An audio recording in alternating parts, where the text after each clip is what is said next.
We are Autek. Autek was created in 1973 to be a military electronics contracting firm. We're associated with the F-18 because we were on the Boeing first team for the F-18 Integrated Readiness Support team. And we created the flaps panel, which told the pilot the condition of and state of its flaps and controlled the stores. Stores are those little things hanging on the wing. And he selected ours, pulled the trigger, and jettisoned a store. Hopefully you weren't in front of that when he did it. We also had a lot of other electronics for a lot of other devices, including the Millstar system. I even created a component for that myself. And I bought the company after I was appointed CEO. I took over from Denny Shaw, the former Chief Deputy Undersecretary of the Navy under Reagan, and then later bought the company from Dr. Lane as we moved forward and rolled the assets into Autek LLC. And Autek Propulsion is a spin-off of that because there were technologies I was developing that needed further development and needed to be spun off separately. I'm going to be a bit brief here, so forgive the speed of this, but this is me in the upper right-hand corner about to take off the USS Dwight D. Eisenhower about 1978. So I've been in military contracting for a very long time. Background image is the SBX-1. It is sitting in Pearl Harbor. That's my image. My image is all around. The inspection team on the lower left, we inspected her for 2 weeks before they put in a dog and pony show on for Kim Jong-un so he could show him if you shoot a missile, we're just going to shoot it down anyway. Again, I'm not part of that. I just inspected the ships. The other one is the other mid-range tracker, the USNS Observation Island, and that's me on the fantail.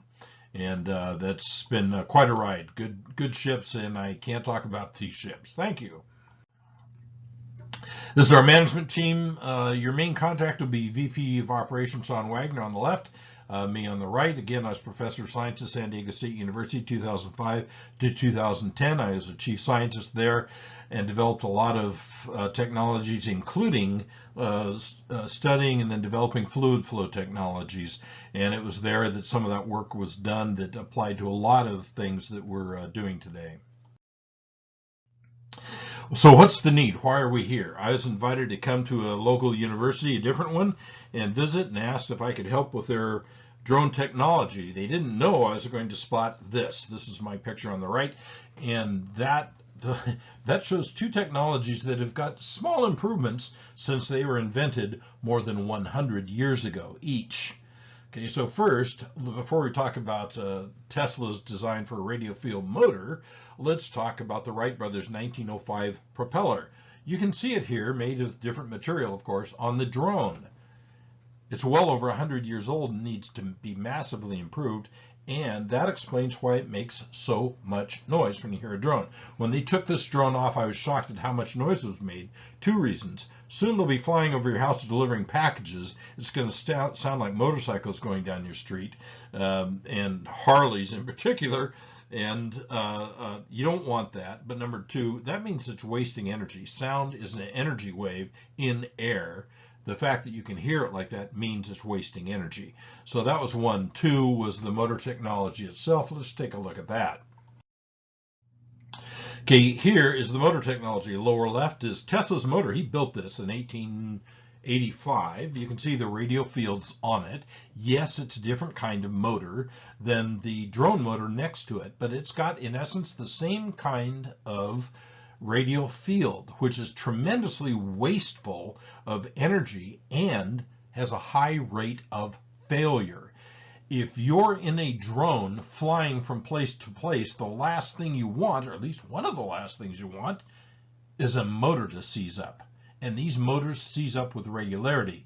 If you look at the Eheim drone motor, which I've got a picture of if you'd like me to send it to you, it's exactly this. It's just scaled up to size to make it larger. That same failure rate, that same inefficiency of electricity is going to be in that motor just like it is with Tesla's well over 100 years ago. Lower right image, my hand on a device we made, a COO of a company that developed this. It had a 15-to-1 power gain ratio over other motors at the time. Again, that has largely been wiped out by new technologies doing that, but it was also highly efficient. That means your drone can last a lot longer. Long explanations, we could literally go on for hours. I won't. That's my design there. We've developed that over years. We've been funding it ourselves. A lot of money's gone into this, and we just realized at one particular point that we needed to do a different design that included a new type of a 3D printer, and that would make everything much easier, more efficient to build, and make the whole thing more functional and useful to the general market. And we were running out of funds. So that's why we're here to talk to you today. Lastly, that brought us to one type of motor. I was building the stator that had never been done before, a unique design. It'll be a utility patent, worldwide protections will be in place. No one's ever done this before, and I've actually had arguments with engineers from General Atomics about this and why it would work, why it won't. He's saying no, it won't because we haven't done this for 150 years. I said that doesn't matter. It's only if it's logically necessary, and it is. It must work the way it is because it's logically necessary for it to. But other designs also can be used if we create this type of 3D printer. Now, that's not it because those 3D printers don't exist yet. That one for the stator is going to be very useful for us and for a few other markets, but not a huge moneymaker except in producing our motors. The huge moneymakers is because I figured out how to print POM, also called Delrin. Everyone's been trying to get this happen for a long time. I realized some time ago what they've been doing wrong and how to fix it. Once we can print Delrin, that in itself is a huge market moneymaker. So this is where we're going with these and why we need to raise the funds to do it.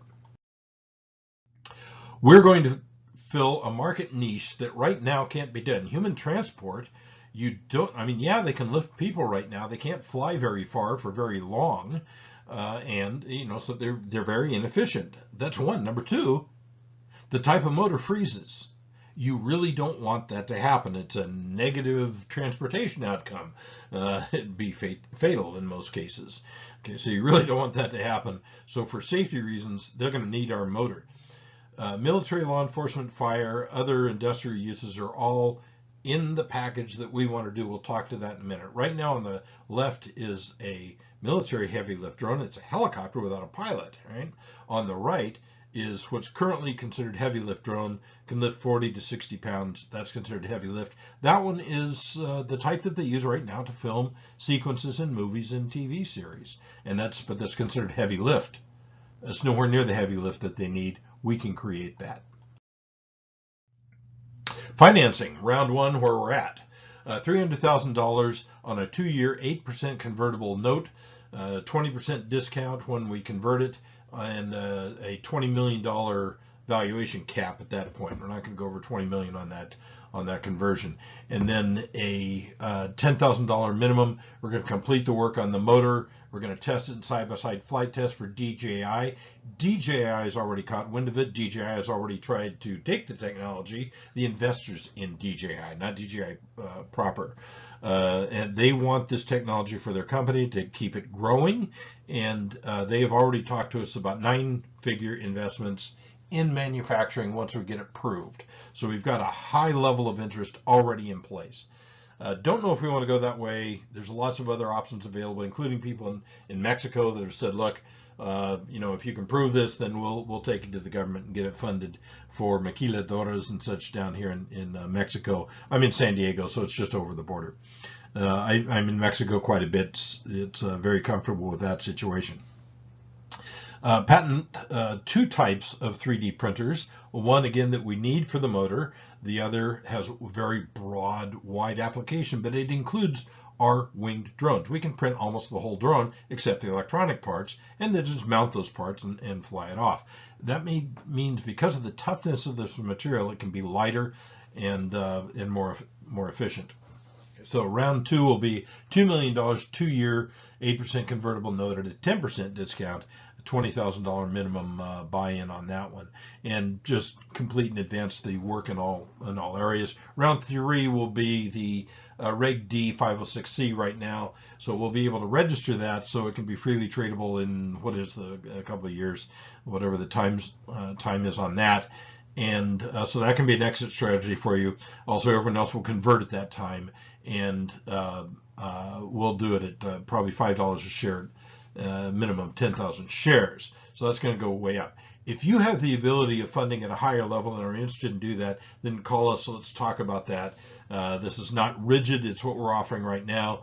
We can be flexible on that. Not on, we've talked to bottom feeders that tried to get it at pennies on the dollars, far less than we've already spent, and far more than they were looking for. That's not going to happen, but we're very flexible on terms and what we can do and how we can do it. So just let us know what your interest level is. Pro forma cash flow, this is what we think is going to happen because of the market that we're going to create. So here's the market. Worldwide drones going to be, into the $30 billion shortly. We can participate in all that. We can create several components for all of those, right? It's not the market itself, it's components for that market that can be added in. So we're going to be a component manufacturer for that, or a licensor of those. Most likely a licensor, especially to DJI, unless DJI comes in and we actually partner with them. But our 3D printer fills a niche in the market that's really quite large. That's hard to define, but it's really huge. But being able to print Palm or Delrin is really a major step forward. But so we'll license to the first ones. We're going to fill the niche in the lower ones, including Homeland Security ones, first disaster, first responder drones and such like that, law enforcement, things of those that are expensive drones under long-term contracts with various government entities. Some of those government entities we can sell to anyone in the world. Simple law enforcement and such like that, everybody needs it. China's already talked to us about, DJI has already talked to us about what they need for long-term tracking of vehicles and such. And those are possible with the wing drones that we'll create with the wing technology.